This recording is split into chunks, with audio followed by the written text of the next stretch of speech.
People of the internet, Hogwarts Legacy fans, welcome back. RetroRaconteur here. I'm just a dad who loves games and the stories they tell, and ever since the little shot of the HUD, I almost said leaked, but it didn't leak. We just didn't realize it was there. At least most of us didn't. I've seen some people in the comments say, oh, I saw it all along. But a lot of us missed it. Now we went back, we've seen it, we've broken it down. I want you to be a part of this conversation with me because I am literally trying to figure this out and I need your help. So I think a key moment in the trailer is if you go to around 7:57, we're going to go here and watch it together. But here's what I want you to listen for. Our character casts 4 spells in very rapid succession. That's been one of the big things with this game is that it seems like the combat, it's so fluid. It's like a dance, and the spells, they can just sort of chain off one another. Okay, maybe 7:56.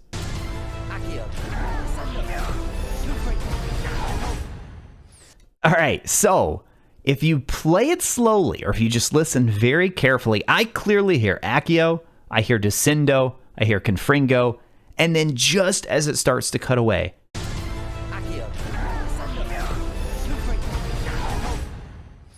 I'm pretty sure that I hear Depulso. So that would be 4 spells that we can chain together very quickly. Now, I'm going to jump back because I want to call your attention to something else in this shot as well. We're going to go right around the same spot, maybe a little bit pat. Yeah, 7:58 I think will be a good spot. Look over here on the right side, R1. We see this barrel and we see R1. And R1 is used throughout the trailer to cast a Pugno. So I want to take you to another spot here. Okay, this one we're going to go to 6:42, and I just want to prove to you that it is 100% R1 right here. I think we can all see that. And then you're going to very clearly hear the character say a Pugno. A Pugno. Counter it. Okay, now this time I want you to listen to what the narrator says after it because I think that is also key. So let's play it one more time here. A Pugno. Counterattack with powerful stunning charms, allowing you to follow up with extended spell combinations. Counterattack with powerful stunning charms, allowing you to follow up with, what did he say, extended? With powerful stunning charms, allowing you to follow up with extended spell combinations. Yeah, allowing you to follow up with extended spell combinations. So that Apugno there is basically like a counterattack. It seems that is how they're handling it. So it's almost like Apugno is in its own separate category. All right, so now we're going to go to another trailer. This is also an official trailer, the Next Gen Immersion trailer. And this is the one where they talk about the light bar, but I'm going to let it play here. And feel the sensation of flight. Okay, we got that. Here comes the big one, though, right after this. Haptic feedback. Okay, I lied. Not yet. Not yet. Feel the force of magic. Right there. Adaptive triggers. And when they say adaptive triggers, we clearly see the character up here casting, I don't know, Stupefy, Expelliarmus maybe. I'm going to go 0.25 speed. So we got the little graphic down here at the bottom. Oh, I need to turn off the music. Adaptive triggers. And so then they go directly into this. So it's like, okay, is that also casting the spells right here? I think so. Now, you see here, we just saw 3 spells used very quickly. So let me see if we can actually get some audio on this one. Maybe we hear the character saying these as well.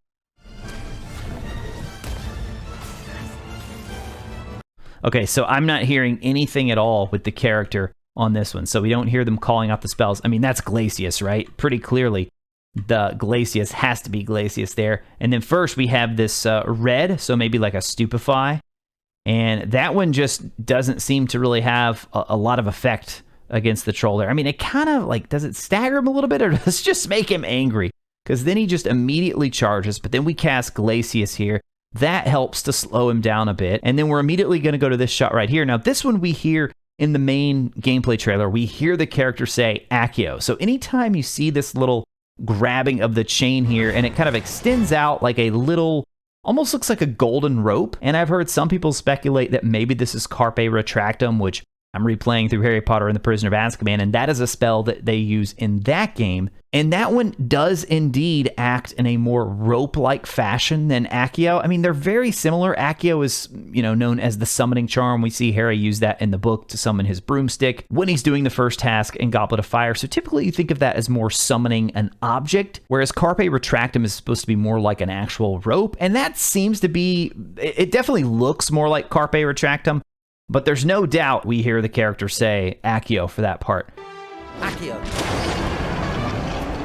And then we have the whole HUD thing, which I honestly, like, the more I think about this, I know we all kind of said this is definitely a placeholder. We were mostly thinking placeholder in terms of the icons themselves, but maybe this whole format even was a placeholder. I don't think, and I could be wrong about this, but I don't think this is some secret that they hid in there and were hoping we would find later. I really think it was just a mistake. I don't think this was meant to be in here. Not that they necessarily even wanted to hide it, but just that it wasn't ready. This wasn't something that was meant to be shown. And for anyone who's done video editing, you know how it works when you do like a cross-dissolve transition. I would be willing to bet that's almost exactly what happened here, because sometimes it can show a little bit of a shot that you don't intend. And I mean, we're talking just a few frames here, so it was a very easy mistake to make. So I say all that just to caution you with, I don't know how much stock we should put in that, but knowing that we've seen this and knowing that it's out there, I do think we should try and at least figure out how this fits in with everything we've seen on screen in the trailer, combining that with the fact that we know R2 is going to be used to cast at least some spells, but then we also have a very clear example of R1 being used to cast a spell, at least in the case of a Pugno. And perhaps instead of thinking this in terms of just spells, we should think more of like traditional video game controls. Like, what would they be like, right? You would have your dodge button, you would have your jump button, you would use the joystick to control the movement of your character, and then maybe you would have like a fire button, where in most cases the fire button is not going to be the same as the counter move button. So to me, at least, it would make sense if a Pugno is always kind of mapped to R1, but then that begs the question, are there other spells like that? I could see Protego certainly fitting into that category as well. Protego 100% is going to be one of those things that you have to hit just as the spell collides with you to block it. I mean, it's going to be a timing thing, but what will we use for that? Will it be L2? Will it be L1? Or will it be one of these spells that we have to set in whatever sort of spell management system we have here? So in my other video on this, we talked a little bit about this right when here. I kind of threw out some guesses of what that could be.